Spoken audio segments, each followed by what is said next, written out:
Pádraig Isteach agus Avlín Fivasha Dív Galéir.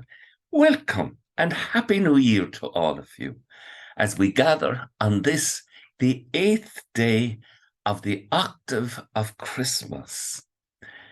And we are reflecting on the readings for tomorrow.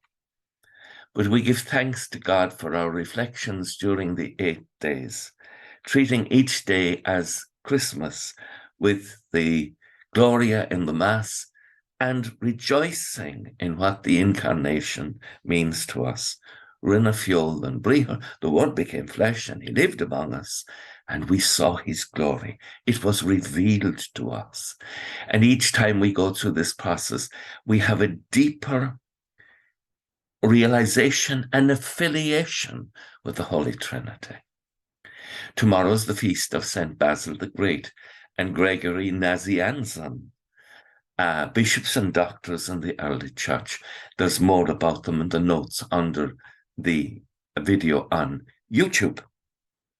The first reading tomorrow is taken from the first letter of St. John, and we're going to look at the letters of St. John in this period of time. And keep alive in yourselves what you were taught in the beginning. John is appealing to the believers to hold firm. There's a lovely story told about in the monastery in Manister when it was suppressed, and there was a terrible round of killing in a war that occurred there, and that one of the monks escapes back to the building. And in that moment when he re-enters the building fills with, though it has been destroyed, fills with light, and he hears again the monks singing the Salve Regina, the Hail Holy Queen. And then when it's finished, the monastery returns to the ruins, but he lives in the power of the experience of hearing the Salve Regina sung by his brothers now who are dead and in heaven. And he lives in the power of that experience. And so John is saying to us, keep alive in yourselves what you were taught in the beginning. I'm writing to you about people who are trying to lead you astray. There are always people, God help them, who fall under the influence of every novelty that comes the road. They have no depth in themselves, so they keep seeking novelty. And John is saying, no. Live in the power of what you learned in the beginning, that God is love. He has lived among us. We saw his glory, and his teaching gives us all we need, that when we leave this world, we will enter into the glory of God. The psalm tomorrow is Psalm 98. Sing a new song to the Lord, for he has worked wonders. And never forget, live in the power of the wonders that God has done for us, such as, not just alone in our personal lives, the Incarnation. But one of the insights of St. Jerome is the Incarnation is always affecting. Every day the Incarnation is present.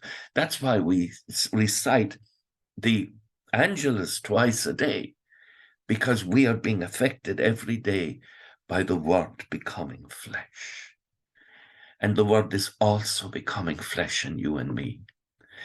And finally, the Gospel tomorrow, taken from after the prologue in St. John, in John chapter 1, we'll see John the Baptist beginning the process of revealing Christ to the people around him.